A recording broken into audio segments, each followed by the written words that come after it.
Tama ba? Para ba kasing may mali?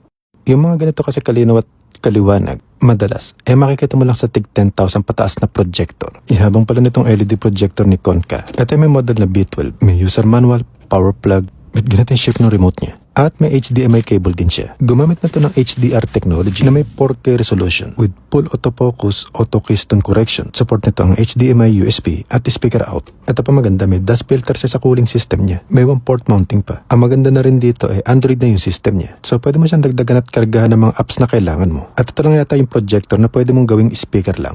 Ayun o, speaker mode. Hindi rin siya yung parang nadidili at naiiwan kapag ninanavigate mo. Hindi mo na din problema kung tabing yung pader nyo. Dahil bukod sa may auto obstacle avoidance siya, may auto screen fit function din siya. Built-in na rin sa kanyang speaker na medyo maganda.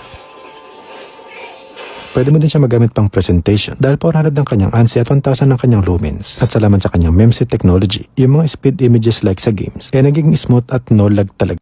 Pero ito talaga nagpapanalo sa kanya. Abay kahit may ilaw at may liwanag sa kwarto nyo, makikita mo pa rin talaga yung projection niya. Pambihira, parang mali yata talaga yung presyo nito. Check mo na lang baka magbago pa.